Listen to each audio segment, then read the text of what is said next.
ერთი წელი გავიდა. თითქმის. ნუ აკლებ ხა თორე მე რეიტყვიან რომ BMG-მ თუ არის ის. კითხვა მაქვს მაშინდელი გასამეორებელი. დაიწყე. მაშინ გახსოვთ ალბათ სუბსიდირებაზე ვიკამათეთ ეთერში და ეთერში ვიყო. დღეს რას ფიქრობთ, რა ხდება სამშენებლო დეველოპერულ ბაზარზე? ნუ მე ჩემს რჩები სუბსიდირების მაგივრად სტიმულირებას ვეძახი ამ პროგრამას, ყველა შორის შედეგები რომ შევაჯამოთ, ერთ-ერთი ყველაზე წარმატებული პროგრამა აღმოჩნდა. ამ პროგრამის ფარგლებში ბანკებმა დაახლოებით 800 მილიონი ლარის სესხები, იპოთეკური სესხები გასცეს შარშან და დაახლოებით მილიარდი ლარის ბინები გაიყიდა ბაზარზე და სწორედ ამ პროგრამამ მოგვცა იმის საშუალება, რომ შეგვენარჩუნებინა ბაზარზე ლიკვიდურობა და თავიდან აგვერიდებინა ფასების დრამატული ვარდნა. ეხლა სიმართლეს თვალებში უნდა ჩავხედოთ, ფასების ვარდნა მოხდა, შემცირდა დაახლოებით საშუალოდ 10%-ით, მაგრამ ამაზე უფრო მეტი ვარდნა რომ მომხდარიყო, იმის გათვალისწინებით რომ დეველოპერები ისი საფრთხეც იყო. კი, რა თქმა უნდა. და იმის გათვალისწინებით რომ დეველოპერების მარჟები უმეტესწილად 15-დან 20%-ის ფარგლებში არის, ნუ 10%-ზე მეტი ვარდნა უკვე სერიოზულ პრობლემებს გამოიწვევდა ბაზარზე და ეს თავიდან ავიდა. გადაარჩინა სექტორი? მე გავამატებდი. შოთაც არ შეიცვლიდა აზრს. არც შემიძლია აზრი, უფრო მეტსაც გეტყვით, კაპიტალიზაციის, ბაზრის კაპიტალიზაციის შენარჩუნებამ თავის მხრივ სამშენებლო სექტორი, ასე რომ ვთქვათ, გადაარჩინა, იმ გაგებით რომ შევინარჩუნეთ სამუშაო ადგილები და მინდა აღვნიშნო, რომ ეს პანდემიის პერიოდი სამშენებლო სექტორს ფაქტიურად არ განუცდია. მინდა აღვნიშნო, რომ სამუშაო ადგილები ნაწილობრივ დავიმატეთ კიდეც და ახალი პროექტები, რომელიც ამ პროგრამის გარეშე არ დაიწყებოდა, ის პროექტები დაიწყო და შესაბამისად რაღაც ნაწილი სამუშაო ადგილებიც გავაჩინეთ. ამიტომ მივიჩნევთ, რომ ეს პროგრამა აუცილებელი იყო იმისთვის, რომ ეს ეკონომიკური დეპრესიის პერიოდში რაღაც სტაბილურობა სექტორს ეგზდო. და უფრო მეტსაც გეტყვით, სამშენებლო სექტორის და სტაბილურობა თავის მხრივ გამოიწვია სპინინგ ეფექტი და მიმყოლი სექტორიც ასევე აყვა და მე მიმაჩნია, რომ ეს დეველოპერული სამშენებლო სექტორი ერთადერთი სექტორი იყო, რომელმაც პანდემიის პერიოდი, ასე რომ ვთქვათ, შემიძლია ვთქვათ, რომ სტაბილურად და ზრდით, მე გეტყოდით, იმიტომ რომ 2020 წელს თუ შევადართ, ნუ თუ ავიღებთ პრინციპში საბაზო ეფექტს გაზაფხულისაც, მაშინ ჩაკეტვა იყო, მაგრამ 2019-დან შედარებით გაყიდვები აჩვენებს, რომ გაზრდილი არის. ეს ბუნებრივი პროცესია? ამასთან დაკავშირებით ერთი რაღაცა მინდა, თუ შევხედავთ ისტორიულად მონაცემებს, ყოველწლიურად თბილისის საცხოვრებელ უძრავ ბაზარზე ტრანზაქციების რაოდენობა იზრდებოდა. ეს გამოწვეული არის ისეთი ფაქტორებით, როგორიც არის მაგალითად ძალიან დიდი რაოდენობით ამორტიზირებული საცხოვრებელი ფართი, რომლის ჩანაცვლებაც აუცილებელი და ეკონომიკურ ზრდასთან ერთად მოსახლეობას უჩნდება იმის საშუალება, რომ გამოვიდეს, ასე ვთქვათ, ძველი ბინებიდან და ჩაანაცვლოს ახალი საცხოვრებელი ფართით. ანუ ეს ბუნებრივი პროცესია, რომელიც ფეხდაფეხ მიყვება ეკონომიკურ ზრდას, ასე რომ ტრანზაქციების რაოდენობის ზრდას ყოველწლიურად უნდა ველოდოთ იმის პარალელურად, რომ ეკონომიკა განვითარდება. აი პანდემიის წელს რომ არ ყოფილიყო ეს პროგრამა, სტიმულირების ეს პროგრამა, შესაძლებელი იყო არა მარტო ფასების ვარდნა, არამედ ტრანზაქციების რაოდენობის კლებაც, გამომდინარე იქიდან, რომ იპოთეკური დაკრედიტება არ იქნებოდა ისე ხელმისაწვდომი, როგორც ეს გახდა შარშან ამ პროგრამის ფარგლებში. შესაბამისად, კიდევ ერთხელ ვიმეორებ, ამ პროგრამამ ხელი შეუწყო ბაზარზე ლიკვიდურობის შენარჩუნებას, რამაც გაზარდა შესაბამისად ტრანზაქციების რაოდენობა, შევინარჩუნეთ ინდუსტრიაში სამშენებლო დეველოპერულ ინდუსტრიაში შევინარჩუნეთ სამუშაო ადგილები, რაც ბუნებრივია აი ეს ახლა მე საგადასახადო შემოსავლებზეც. უფრო მეტსაც გეტყვით, აი ამ პროგრამის ფარგლებში მე ამას სუბსიდირების პროგრამას ერთი მიზეზის გამო არ ვაქვთ. უფრო ვარქმევ სტიმულირების პროგრამას და რატო? ამ პროგრამამ ბაზარზე გააჩინა ახალი მომხმარებელი, კონსიუმერი, ასე რომ ვთქვათ, რომელმაც შეძლო ბინის შეძენა. იმიტომ რომ ერთი მხრივ ქონდა მოვლენა რომ სადღაც 10%-ით, 15%-ით ფასები დაკორექტირდა და მეორე მხრივ გაჩნდა მომხმარებელი, რომლის შემოსავალი იმის გასთვალისწინებით, რომ პროცენტის სუბსიდირება მოხდა, იმის შემოსავალი შეესაბამებოდა ამ ახალ რეალობას და ახალი მომხმარებელი გაჩნდა, რომელიც ბინას მაგალითად ვერ შეიძენდა ფიზიკურად, რომ იმას იმდენი დანაზოგი არ ქონდა და დაჭირდებოდა კიდევ 2-3 წელი, რომ ბინის შეძენა შეძლებოდა. შეიძლება უფრო მეტიც. უფრო მეტიც, ხო. ეხლა მე ვფიქრობ, რომ ასეთი პროგრამები ზოგადად ვამბობ, ხომ, რაღაც შეზღუდული რაოდენობით, მაგალითად, ყოველწლიურად რომ გააკეთოს, ესა ქვეყანაში გააკეთდეს, ცუდი არ იქნება, იმიტომ რომ ჩვენ მივცემთ საშუალებას მოსახლეობის რაღაც ფენას, რომ დამატებითი სტიმულირების ხელმისაწვდომი საცხოვრებელი მაგრამ ალბათ ერთი დათქმა უნდა იყოს, რომ მაშინ რაც ბატონო ირაკლი ახსნა, რომ ძველი ბინების ჩანაცვლება უნდა ხდებოდეს. ეს უნდა იყოს, შეიძლება იყოს, რომ პირველ ბინას ვინც შეიძენს, ან ახალგაზრდა ოჯახები, ან სხვადასხვა ცვალებადი და ეს პროგრამები, მაგალითად ასეთი პროგრამები საზღვარგარეთ ძალიან ხშირი არის და განვითარებულ ქვეყნებში ჩვენზე პრეცედენტულია. დიახ, ნუ ამის პრეცედენტი არის რა, დასავლეთში, ბევრ ქვეყანაში არის პრაქტიკა, როდესაც ადამიანი იღებს იპოთეკურ სესხს, იპოთეკურ სესხზე გადახდილი საპროცენტო ხარჯი გამოექვითება ფიზიკურ პირს საშემოსავლო გადასახადის გადახდის დროს. ანუ ეს დაახლოებით იგივეა, რაც განხორციელდა, სხვა ფორმით კეთდება, რა თქმა უნდა, რაც განხორციელდა საქართველოში და ნუ მსგავსი პრეცედენტები უცხოეთში არის.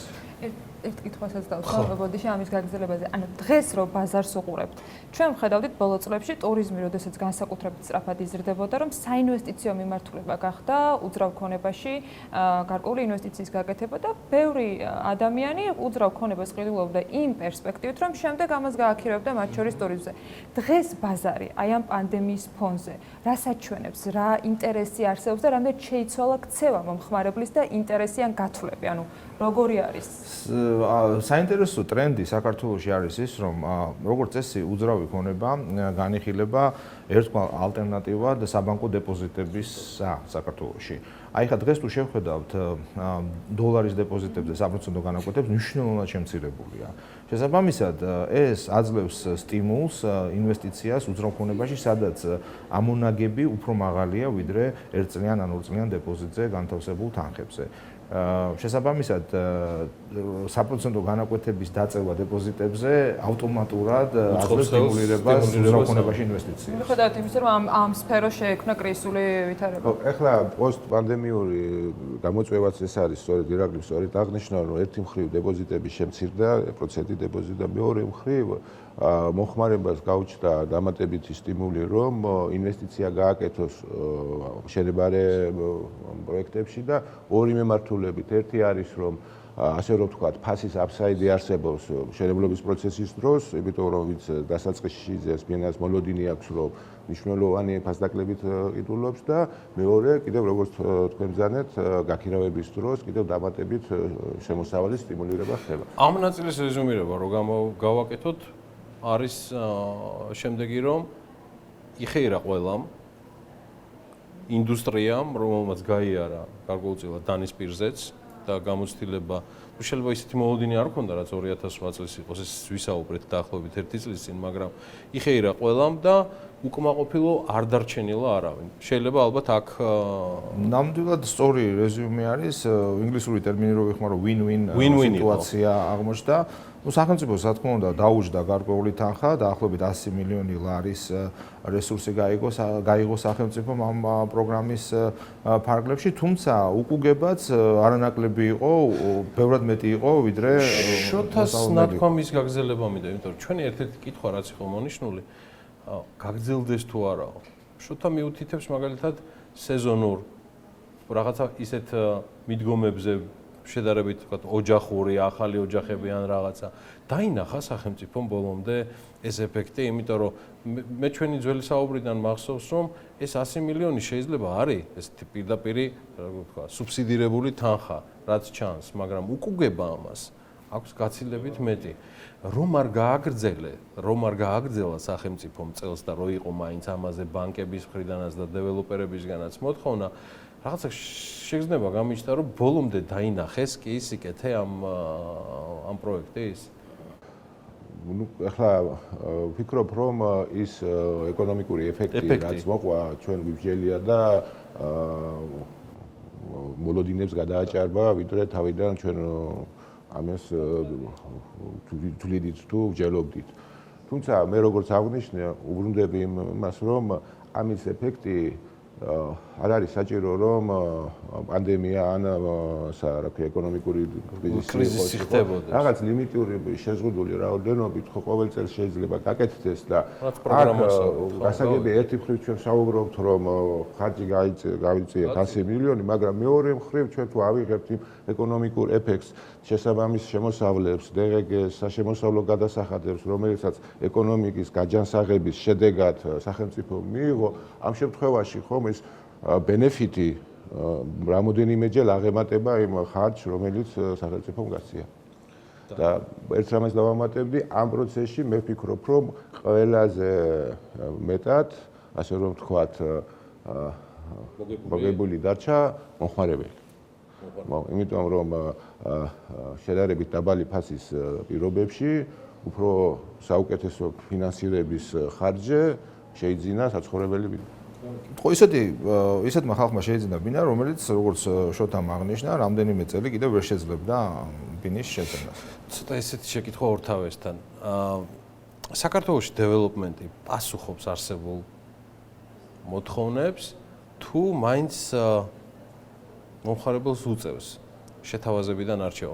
თქვენ შეიძლება ტოლობის ნიშანი დაინახოთ ამ ორ მოცემულობას შორის, მაგრამ მინდა დაინახოთ სხვაობაც. ანუ რამდენად პასუხობთ დღეს ჩვენ უკვე იმას და სად არის დღეს მომხმარებელი? რამდენად გაიზარდა ის თქვენთვის მთელი ამ პერიოდის განმავლობაში, თუნდაც ბოლო 1 წლის განმავლობაში?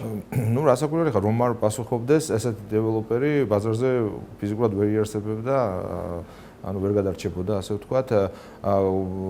სერიოზული პროგრესი მოხდა ბოლო წლების განმავლობაში, როგორც პროდუქტის ხარისხის კუთხით, ასევე შეთავაზებების კუთხით. ეხლა ძალიან გავრცელდა მთელი თბილისის მასშტაბით ენერგოეფექტური მშენებლობები, რაც სერიოზულ დანაზოგს აძლევს ოჯახს კომუნალური გადასახადების კუთხით, საბოლოო პროდუქტში როცა შესახლდება, ასე ვთქვათ.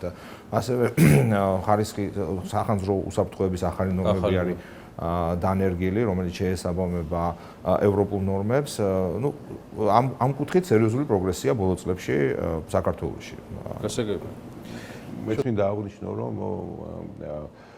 არა მარტო ეს უფრო დაიხვეწა მოთხოვნა რეგულატორის მხრიდანაც, ასევე იმის გაგებით, რომ სახანძრო უსაფრთხოების, ენერგოეფექტურობის, არქიტექტურული თვალსაზრისით, უფრო ვიზუალური თვალსაზრისითაც, მაგალითად უფრო დახვეწილი ფასადები, უფრო კარგი ვიზუალური შენობების ვიზდებით, ასე რომ ვთქვათ.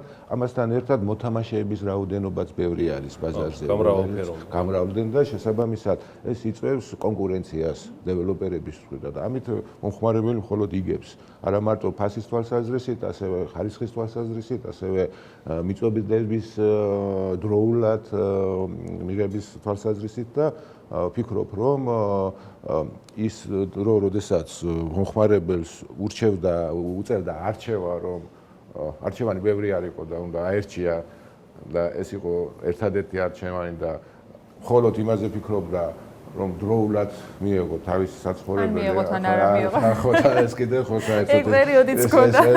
ეხლა ბაზარი ბევრად უფრო განვითარებულია, ბევრად უფრო მეტი მოთამაშეა, ბევრად უფრო ხარისხობრივად უკეთესი პროდუქტი იხმარება და კონკურენციაც. კარგი, ამ კითხვას მაშინ ასე შემოვადრეოთ. თქვენი გადმოსახედიდან, როდესაც თქვენ ბაზარზე თქვათ, რომ თეთრი კვადრატი დღეს ახალი სიტყვა არის, ანუ თქვენთვის ახალი ეტაპი არის. მომხმარებლისათვის რა არის შეთავაზებაში ყველაზე მთავარი და მნიშვნელოვანი? ანუ რას თავაზობთ მომხმარებელს ისე რომ თქვენ იყოთ ის, რომელსაც შემდეგ კონკურენტები გაუწევენ ანგარიშს, მომხმარებელი თქვენთან დანახულს და ნანახს უკვე სხვაგან მოძებნει. გარდა თქვენი სოციალური და საქმიანი სტატუსისა, რომელიც ისედაც ამძიმებს, თეთრი კვადრატი იქნება თუ რა ფერისაც გნებავთ, თქვენ პიროვნებებს და იმ პორტფელს, რომელიც თქვენ გაქვთ. დღეს ჩვენ ვესაუბრებით და ირაკლი გისმენ თეთრი კვადრატი შედარებით ახალი ბრენდია, დაახლოებით 1 წლის არის ეს ბრენდი, თუმცა მის უკან დგას ძალიან გამოცდილი გუნდი ჩვენი სახით, რომელსაც 11 წლიანი გამოცდილება აქვს ამ ბიზნესში და უამრავი მსგავსი პროექტი წარმატებით აქვს განხორციელებული. რას თავაზობს თეთრი კვადრატი? თეთრი კვადრატი არის საბოლოო ჯამში ის ნაყოფი იმ გამოცდილებისა, რაც ჩვენ დავაგროვეთ 11 წელი უძრავი ქონების, საცხოვრებელი უძრავი ქონების დეველოპმენტის კუთხით. ეს არის კლიენტზე მორგებული, ძალიან მოქნილი ბრენდი, რომელიც ითვალისწინებს სხვადასხვა მოთხოვნებს, რომელიც სხვადასხვა კატეგორიის კლიენტ შეიძლება გააჩნდეს და რა თქმა უნდა ჩვენ განსაკუთრებულ ყურადღებას უთმობთ პირველ რიგში უძრავ ქონებაში რაც არის ყველაზე მთავარი, ეს არის ლოკაცია. შესაბამისად დღეს თეთრი კვადრატის ბრენდით ხორციელდება ერთი დიდი პროექტი, ეს არის საბურთალოზე, შარტავას ქუჩაზე, ყოფილი ოლიმპიური ვარსკვლავის მშენებლობის ბაზაზე და ჩვენი პროექტის ფარგლებში ჩვენ ვასრულებთ ოლიმპიური ვარსკვლავის დაუსრულებელ მშენებლობას და შესაბამისად დაახლოებით 400 ოჯახს, რომელიც 2008 წლიდან მოყოლებული ელოდება ნანა და ბინას. კონკრეტ ძალაში რჩება. კი, რასაკვირველია, ყველას ჩაბარდება ბინა იმ კონდიციაში, რასაც მათ თავის დროზე ოლიმპიური ვარსკვლავი დაპირდა, მაგრამ ამასთან ერთად ჩვენ ვაშენებთ ცალკე ახალ towers, რომელიც თეთრი კვადრატის ბრენდით გაიყიდება და აქ იქნება გათვალისწინებული აი სწორედ ის გამოცდილება, რაც 11 წლის განმავლობაში დავაგროვეთ და აისახება იმ საბოლოო პროდუქტში, რომელსაც ჩვენთან ჩვენი კლიენტები ნაზავი ძველის და ახალის. რა თქმა უნდა. ვისთვის იქნება ეს რა ტიპის მომხმარებლებს? ანუ უბანი თავისთავად რაღაც განსაზღვრებას უკვე აკეთებს. ანუ ეს არ იქნება ეკონომ კლასი, ეს მნიშვნელოვანი ფაქტორია და თქვენი გამოცდილება იძლევა იმ საშუალებას, რომ სიახლეებს უნდა ველოდოთ ამ ნაწილში. თქვენ რა გაქვთ გათვლილი? მე პირადად შემიძლია გითხრათ ერთი რამ, რომ ჩემი გამოცდილებიდან გამომდინარე, საბურთალო არის ერთ-ერთი ყველაზე მოთხოვნადი უბანი თბილისში საცხოვრებელი უძრავი ქონების კუთხით და ეს პროექტი კრიტიკული შეფასებლებიც ყავს. კი, რასაკვირველია. და ეს პროექტი საბურთალოს გულში ხორციელდება შარტავას ქუჩაზე. თუმცა ტაუერი, დიახ, თეთრი კვადრატის ტაუერი, თუმცა ეს არ ნიშნავს იმას, რომ რაღაც კონკრეტულ ფენაზეა მარტო მორგებული ეს პროდუქტი. მე როგორც აი თავში მოგახსენეთ საუბრისას, ჩვენი განმასხვავებელი ნიშანი არის მოქნილობა და ჩვენ შეგვიძლია მოვერგოთ ნებისმიერი კლიენტის მოთხოვნებს და ბინა გავხადოთ ხელმისაწვდომი ნებისმიერი კატეგორიის მყიდველისთვის, იმიტომ რომ იქ არის როგორც დიდი ბინები, ასევე მცირე ბინები, არის საშუალება თეთრი კარკასით შეძენის, არის საშუალება სხვა კონდიციაში შეძენის, არის გადახდის ძალიან მოქნილი პირობები და მაგრამ ეს საცხოვრებელი იქნება და არა საოფისე თუ შერეული იქნება. ძირითადად არის საცხოვრებელი, თუმცა მცირე ნაწილი არის საოფისე პარტების და რა თქმა უნდა პირველ სართულზე ტრადიციულად განთავსებული იქნება კომერციული პარტები. და უახლოეს მომავალში ჩვენ აი გამოვალთ ძალიან საინტერესო ინიციატივით, რომელსაც მოგახსენებთ გადახდის პირობებთან დაკავშირებით. მოკლედ ეს პროექტი ამით გამორჩევა, რომ მაქსიმალურად ცდილობს ნებისმიერი კლიენტის მოთხოვნა გაითვალისწინოს როგორც გადახდის კუთხით, ასევე საბოლოო პროდუქტის შეძენის კუთხით. მე კიდევ ერთ დავამატებდი, ახლა არა მარტო ეს, რომ მაქსიმალურად კომფორტს უქმნით ჩვენს კლიენტებს იმ გამოცდილებით, რომელიც ჩვენ გაგვაჩნია, ასევე ამ ყველაფრის უკან არსებობს სამშენებლო პროცესი, რომელიც სამშენებლო პროცესს მართავს BK Construction-ი. აი, გონდა მეკითხა, ყველაზე გულუბრყვილო კითხვა რა შეიძლება იყოს ახლა ამ მაგიდას და კომბინაში. ყველაზე მნიშვნელოვანი ნაწილი, ასე რომ ვთქვა, ამ ჩვენი ისტორიის, რომ ეს არის კომპანია, რომელსაც 30 წლიანი გამოცდილება აქვს სამშენებლო პროცესების მართვის, წარმოების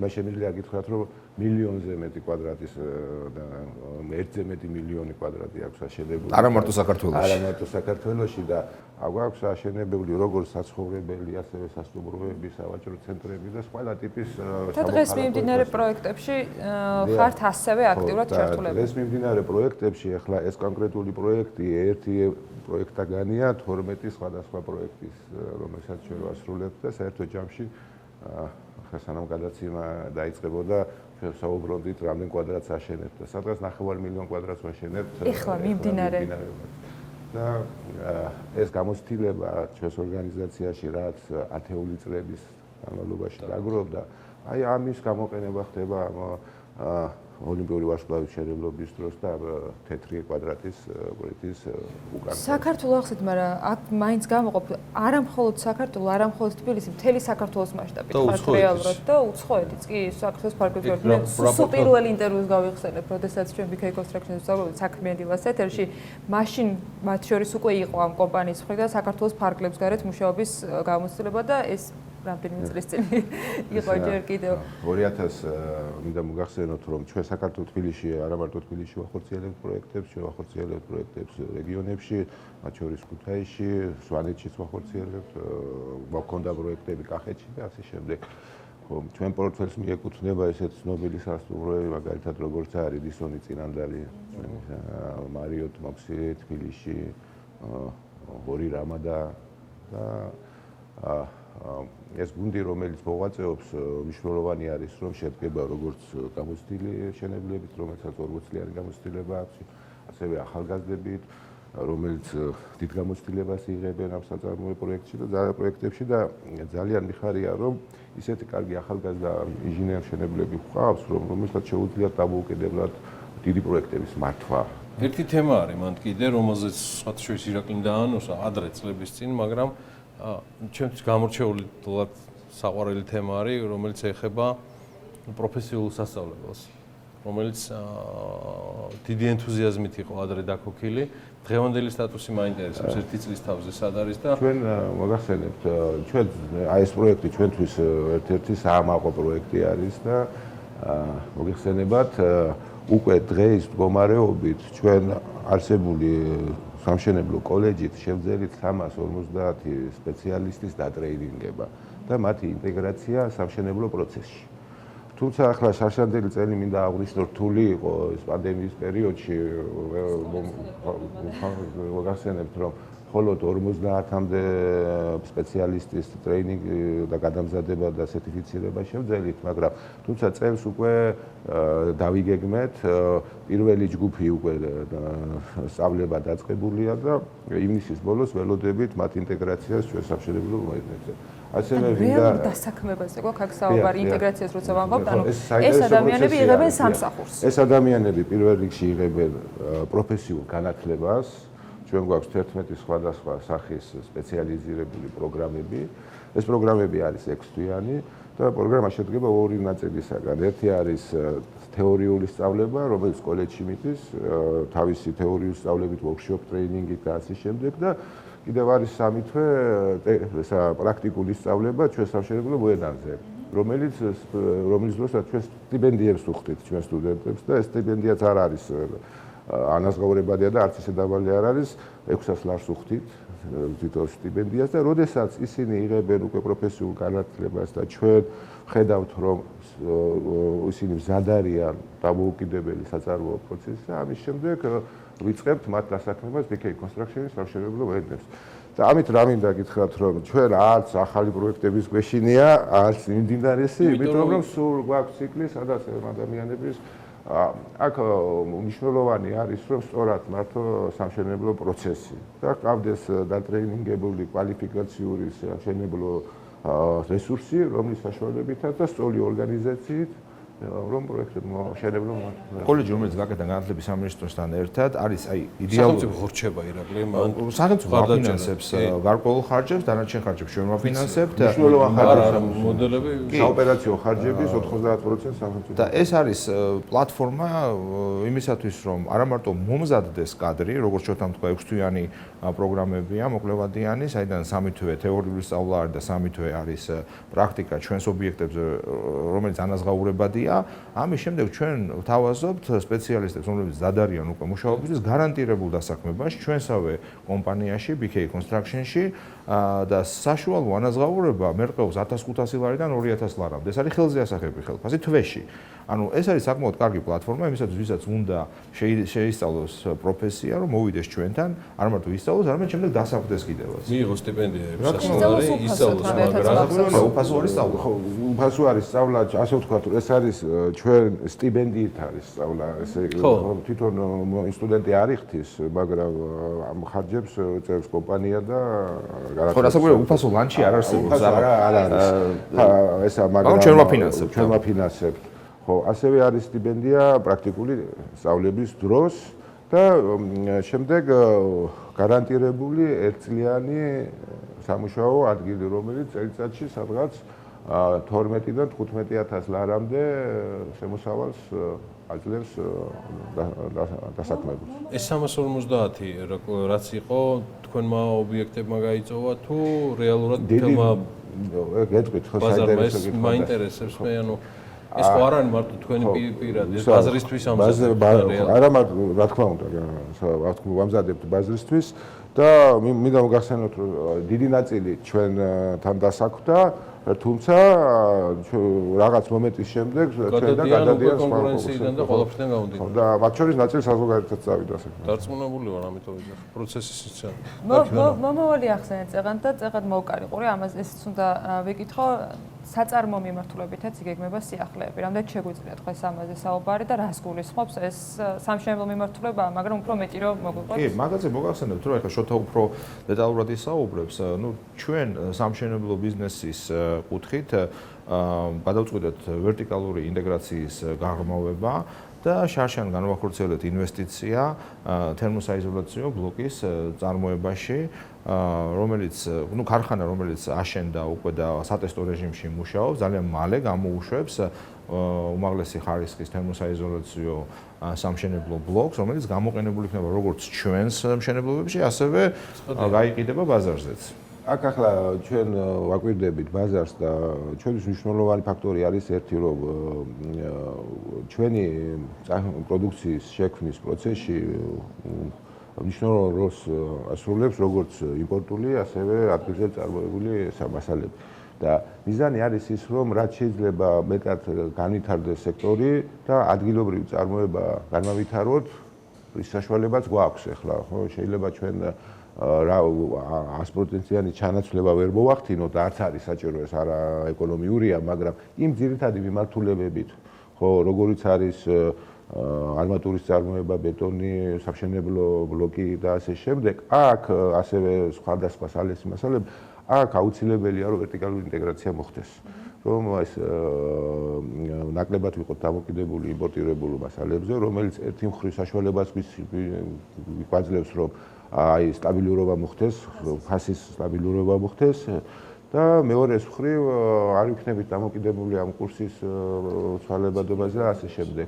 და ამ მიმართულებით იყო ეს ინვესტიცია გაკეთებული, თანამედროვე ტექნოლოგია არის, გერმანული ტექნოლოგია, ძალიან გვიამაყება და ველოდებით ბაზარზე უახლოეს წლებში. თუ გავითვალისწინებთ რომ იმპორტირებული საშენი პროცესისთვის საჭირო თემები საკმაოდ იმპორტატებადი არის, ნიშნავს თუ არა ეს რომ მომავალში მას შემდეგ რაც თერმობლოკების წარმოების თემა სატესტოდან უკვე სულ სიგრძე გადავა, შესაძლოა თქვენმა ჯგუფმა იფიქროს სხვა წარმოებებზეც ამ მიმართულებით.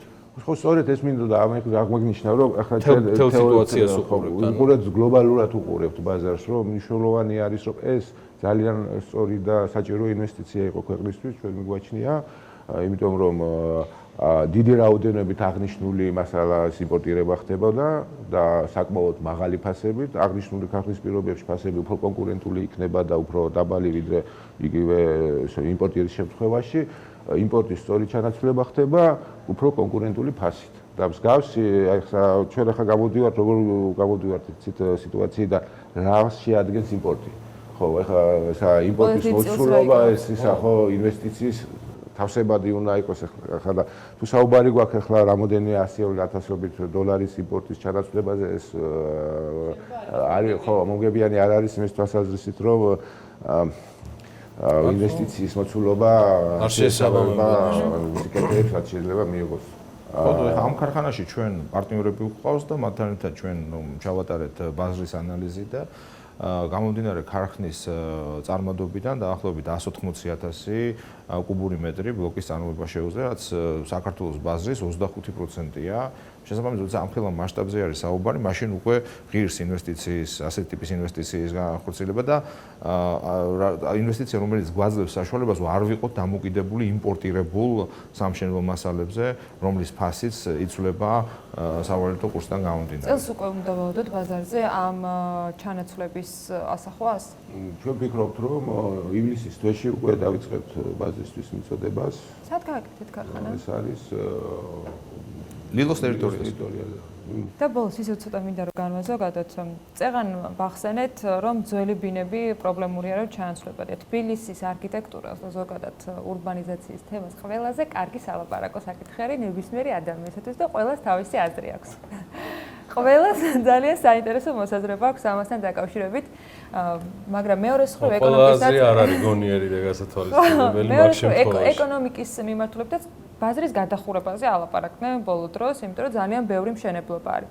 თქვენი შეხედულება რა ელოდება, არა მხოლოდ თბილისს, ოღონდ მხოლოდ თბილისი არ ვკითხულობ, რა ელოდება საქართველოში სამშენებლო და დეველოპერულ სექტორს და რისთვის ხართ მზად სამომავლოდ? ბაზრის გადახურებას რაც შეეხება, ამაზე მე ჩემი პირადი მოსაზრება მაქვს, ძალიან ადრეა ბაზრის გადახურებაზე საუბარი იმ ქვეყანაში, სადაც უზარმაზარი ამორტიზირებული, ასე ვთქვათ, საცხოვრებელი ფონდია და მისი ჩანაცვლება. აქ ალბათ ამის მიზეზი არის ის, რომ აი ძველის ჩანაცვლება ყოველთვის უფრო მეტად პრობლემურია, ვიდრე ახალი ტერიტორიების ათვისება ხოლმე. ისედაც და ასედაც. მე ვარ ყოველთვის მომხრე იმისა, რომ საბაზრო პროცესებს მივანდოთ, ასე ვთქვათ, ეს საკითხი. ასე ვთქვათ, და საბაზრო პროცესი იმდენად მძლავრია, რომ როდესაც ადამიანს ოჯახს უჩნდება იმის საშუალება, რომ ჩაანაცვლოს ძველი ახლით, ხო, ბუნებრივია თუ რაღაცა არარაციონალურად არ იქცევა და არარაციონალურ მოქცევაზე არ უნდა გავაკეთოთ, ასე ვთქვათ, აქცენტები, არ უნდა ვიფიქროთ არარაციონალურად მოიქცევა რომელიმე კლიენტი, რა თქმა უნდა ჩაანაცვლებს. მაგრამ ეს კიდევ ერთხელ ვიმეორებ, დამოკიდებულია ეკონომიკური ზრდის ტემპზე, რაც საქართველოში ახლა ბოლო ციფრები რაც გამოვიდა, ნახეთ ապრილის მონაცემები, საკმაოდ ოპტიმისტურად, ძალიან ოპტიმისტური გადახურებულები ლაბო. არა, ნუ გამომდინარე საბაზრო ეფექტიდან რაც შარშან იყო, შარშან კი, მაგრამ შარშანზე ვერ იმახსენი მოკლედ რაღაცა, მაგრამ მე ვფიქრობ, რომ ძალიან ადრეა მაინც, იმიტომ რომ რამდენიმე პროცესია, რაც განსაზღვრავს მოთხოვნას, ადრეც ვისაუბრეთ უზრავქონებაზე. ერთი არის ეს ამორტიზირებული ჩანაცვლება, მეორე ეს გახლავთ თვითონ შინამეურნეობის ზომა, ასე ვთქვათ, ანუ ერთ ბინაზე მოდის 3.5 ადამიანი საქართველოში, რაც ევროპასთან შედარებით თითქმის ორჯერ უფრო მეტია. ანუ ეს ერთ-ერთი ფაქტორია, რომელიც ხელს შეუწყობს ასევე მომავალში და ხელს უწყობს დღესაც ბინებზე მოთხოვნის ზრდას. ნუ მესამე შედარებით, ასე ვთქვათ, მნიშვნელოვანი ფაქტორი ასევე არის ურბანიზაციაც, ხო? სოფლის მეურნეობაში ეფექტურობის გაზრდა გამოიწვევს ურბანიზაციის დონის გაზრდას, ანუ ნაკადების წამოსვლას სოფლიდან ქალაქისკენ და ეს კიდევ უფრო გააჩენს მოთხოვნას საცხოვრებელ უზრავ ქონებაზე, ასე რომ მე ახლა ირაკლის შემდეგ ბევრს ვერაფერს დავამატებ, მაგრამ ერთს მინდა თქვა, რომ იმის გათვალისწინებით, რომ 2020 იყო, ასე რომ ვთქვა, დეპრესიული წელი ეკონომიკის განვითარების თვალსაზრისით, ფრთხილი ოპტიმიზმი მაქვს, რომ 2021-ში ეკონომიკის დის მოლოდინი იმაზე მეტი იქნება, ვიდრე სოფლიო ბანკის ან IMF-ის დაგეგმილი და პროგნოზირებადი მაჩვენებლებია ის, ხო, ის დიდი ველოდებებით. იმიტომ რომ ეს არა მარტო ის არის ჩვენთან ხდება ეს გლობალური ეფექტი გახდა და აქ უბრალოდ ეს გავამატებდი, რომ რა მინდა რომ აღვნიშნო, რომ აქ უბრალოდ ცოტა სიფრთხილე არის ინფლაციის თვალსაზრისით, ინფლაცია გლობალური პრობლემა ხდება და მშენებლობის ნაწილში მე მინდა აღვნიშნო, რომ მნიშვნელოვნად გაიზარდა მაგალითად ფასები სამშენებლო მასალებზე, მათ შორის ადგილობრივ წარმოებებზე, მნიშვნელოვანი წარმოებელი ადგილობრივი ჩვენ შემთხვევაში ახლა ეს არის არმატურა და ბეტონის წარმოებლები. ბეტონის წარმოებლები იმდენად არის, როგორც არმატურის წარმოებებზე, მინდა აღვნიშნო, რომ 6 თვის ჰორიზონტში 60% გაიზარდა. რომელიც მიმაჩნია, რომ მნიშვნელოვნად ასახავს მშენებლობის ფასებს, ეს ასახავს და თავის მხრივ ეს გამოიწვევს ასე ბაზრზე მე მგონია ჩვენი შეხვედრა გაცილებით ადრე იქნება, ვიდრე წელიწადი რომ ველოდოთ, მაგრამ ამ შეხვედრის შესაძლებლად ჩვენ ცალსახად შეგვიძლია ვთქვათ, რომ ის დეპრესიული COVID პერიოდი, როგორც შოთა ამბობს, ეს 500 რამდენი ღია, მოკლედ რა, 500-ზე მეტი დღე არის უკვე. თუ 500 დღე არის. ფაქტია, რომ რაღაცა მილევად რეჟიმში მიდის, ამას ახლა აცებიც იმედია მიყვება იმ დონეზე, რომ სიტუაციაც გამოჯანსაღდეს და რას ფიქრობთ, ანუ პროგნოზები ცალსახად შოთამ უკვე რაღაცა მოგცა ბიძგი რომ რაღაცა გარკვეული პროგნოზები გავაკეთოთ. რას ველით ირეკლი კიდევ დამატებით თუნდაც ჩვენ შემდეგ შეხვედრამდე. Ну, მეც შოთას დავეთანხმები, საკმაოდ ოპტიმისტურად ვარ განწყობილი. ყოველ რეცესიას აუცილებლად მოყვება აღმასვლა. უბრალოდ ძალიან საინტერესო იყო აი აპრილის მონაცემები, ნამდვილად მეც არ ველოდი ასეთ შედეგს რომ არ მოგატყუოთ. კარგია, რა თქმა უნდა, ასეთი აღმასვლა, თუმცა დავეთანხმები შოთას, რომ ინფლაციური ტენდენციები არის გასაკონტროლებელი, რომ ბაზარზე არ მოხდეს ფასების ზრდა. მე ვფიქრობ, რომ 20-21 საკმაოდ საინტერესო წელი იქნება. წლის ბოლოს ალბათ ტურიზმიც გარკვეული დონით დაგვიბრუნდება და 20-22-დან ალბათ უნდა ველოდოთ მის სრულ აღდგენას. რაც დამატებით აისახება დადებითად და ეხლა რო შევხედოთ მაგალითად გადმორიცხვეს ფულაგზავნილებს უცხოეთიდან, ну სასწაული ზრდა არის, ხო? 2019 წელსაც კი გადაუსწრო. ზოგადად რემიტენსების მთელი პერიოდი პანდემიური ძალიან მადლიერე ვიყავი, ანუ ვარდნა ისეთი არასდროს არ ქონია, მაგრამ ხო, ეხლა ესეც მიუთითებს იმაზე, რომ განწყობა მომხმარებელში, ასე ვთქვათ, consumer confidence-ი დაბრუნებულია. მე როგორც აღნიშნე, თხილი ოპტიმიზმი მაქვს ამ მიმართულებით და ამის მოლოდინის მაძლევს ის, რომ მოლოდინი მაქვს იმისთვის, რომ როგორც თქვენ აღნიშნეთ, რომ ვაქცინაციის პროცესი უფრო აქტიური და უფრო მასშტაბური გახდება, მეორე მხრივ ვიმედოვნებ, რომ უფრო მეტი გახსნილობა იქნება ზაფხულზე, ქვეყანა უფრო გაიხსნება, რაც უფრო მეტ ეკონომიკურ შესაძლებლობებს შექმნის და ეს ყველაფერი ერთად აღებული იმის პირობებში, რომ 2020 ასეთი ჩაკეტილი პერიოდი გავიარეთ, მნიშვნელოვანი ეფექტი უნდა მოგვცეს წლის ბოლომდე ეკონომიკის დის თვალსაზრისით და მიგვაჩნია, რომ ჩვენი ბიზნესისთვის კარგი ზურგის ქარი ხრის ახლა, რომ კარგად დავხუროთ ბიზნესისთვის. ზურგის ქარს გისურვებთ ყველას. და თქვენს რა თქმა უნდა. დიდი მადლობა. მაგრამ იმ დათქმებით, რაც შოთამ თქვა მე მაინც იქავა. თავი ქარმა არ უნდა წაგვიყოს ახლა უნდა ეგეთა ქარმა არ უნდა წაგვიყოს.